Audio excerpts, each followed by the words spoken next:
So Meike recently got in contact with me and asked me if I wanted to try out their 50mm f-stop 1.2 RF lens, which sounded absolutely amazing. So of course I said yes. I got one the very next day, attached it to my Canon EOS-R, and I took it out for a day of photography.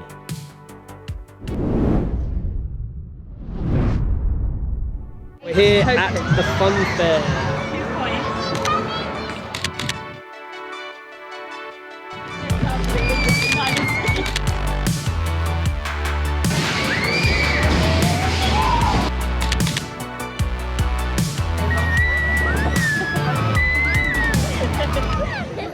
Hello and welcome to the channel, and today we're talking about this lens here, the Meike or Meike 50mm f-stop 1.2 RF mount lens.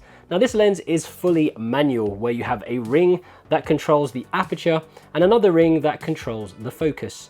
And the aperture values of this lens go from f-stop 22 opening up to a massive f-stop 1.2.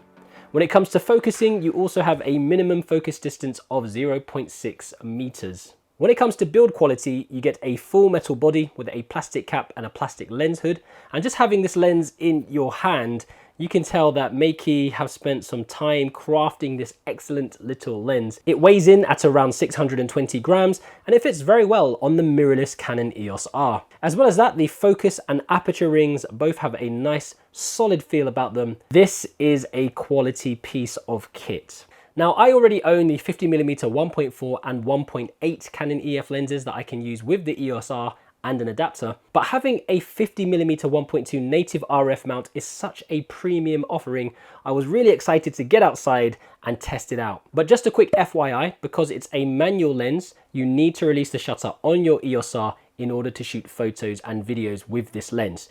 And it's quite simple to do this. You just go to your menu, custom options, the fifth menu, select release shutter without lens and enable that. And now you're good to go. So just remember to do that, otherwise your camera won't shoot anything.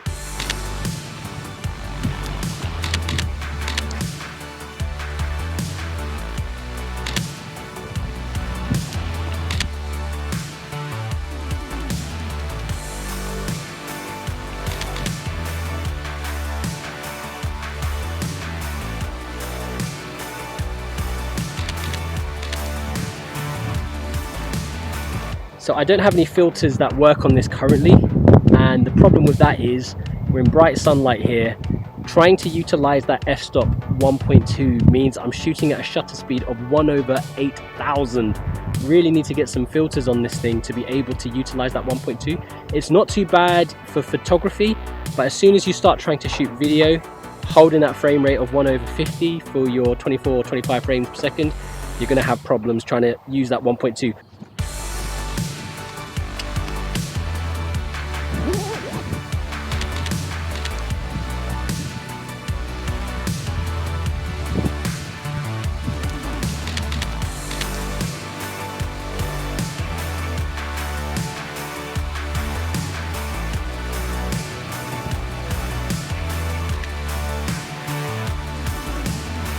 And this is a great place to mention that if you haven't done so already, don't forget to add yourself to the KaiCreative Facebook and Instagram feeds, where you can stay up to date with all of our photography sessions, video productions, short films, camera reviews, and other creative happenings. And also, if you're a creative looking for unique music for your video productions, then I wanted to quickly let you know that Audiio, which is the music licensing platform that I use, is currently offering $100 off their lifetime music membership. Find my link and the save code down in the description box below. One of the drawbacks about having a manual lens like this is that you don't have an auto focusing option.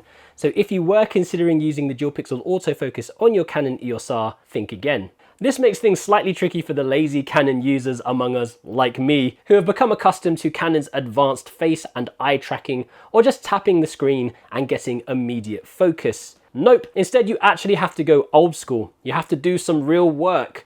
Thankfully, the EOS-R gives you focus peaking lines as an option so that you can nail that focus on the head most of the time. And to enable this on your EOS-R camera, you simply need to go to the AF menu, the first option on the second page, the MF peaking settings, then set peaking to on, and then choose the color that you want to display. And now those blue, yellow, or red lines will let you know what is in focus. That focal length of 50mm is also great for portrait photography, but using a manual lens like this for your photos and videos may mean that you miss focus on your subject's face, particularly around the eyes. So just bear that in mind if you're looking to use this for your professional shoots. For filmmaking, you will definitely need a focus puller with a large screen to ensure that you keep things in focus. And as mentioned before, you do have focus peaking lines on your EOS-R to assist you in that area.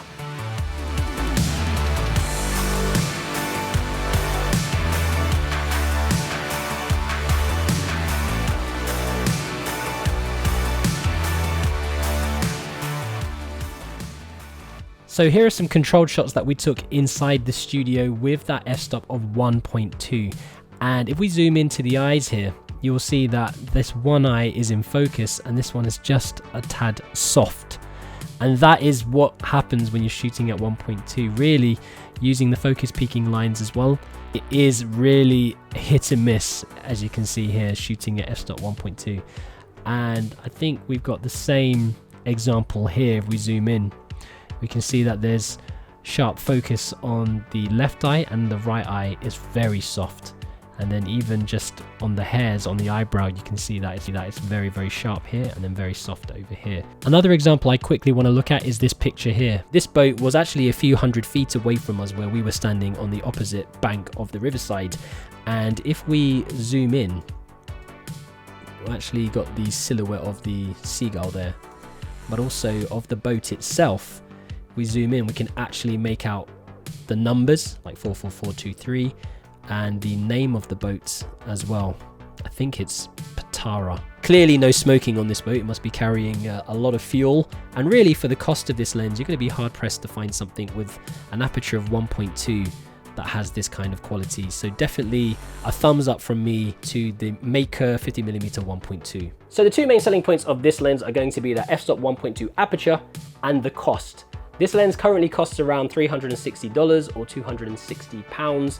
And if we look at the official Canon store, if we wanted to buy the 50mm f-stop 1.2 Canon equivalent, we would be looking at spending around $2,300. Granted, that Canon lens does have an autofocus mode, and this is from Canon's luxury range as well, but still, saving around $1,900 is definitely going to be a big pull for anyone looking to get a 50mm 1.2. And a great comparison here would be to do a test between the Meike and the Canon 50mm lenses, but I don't own a Canon 50mm 1.2 because it costs $2,300. But hopefully in the future, I can source one and do some sort of comparison video. So this lens is definitely targeted at budget shooters.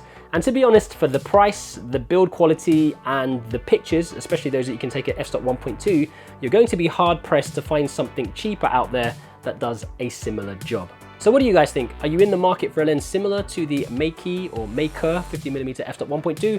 If so, what are you going to use it for? Let me know your thoughts down in the comment section below. As always, if you found today's video useful, don't forget to give us a thumbs up. And if you haven't done so already, don't forget to subscribe to the YouTube channel and hit that little bell for notifications. So that's it from me today, guys. Thank you so much for watching. All that I've got left to say is stay creative, stay safe, imagine, implement, and inspire. And I'll see you next time on KaiCreative. Oh wait, I wanted to do that.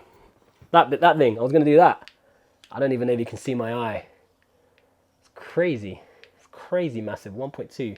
And I can see all the dust. I clearly haven't looked after this lens very well.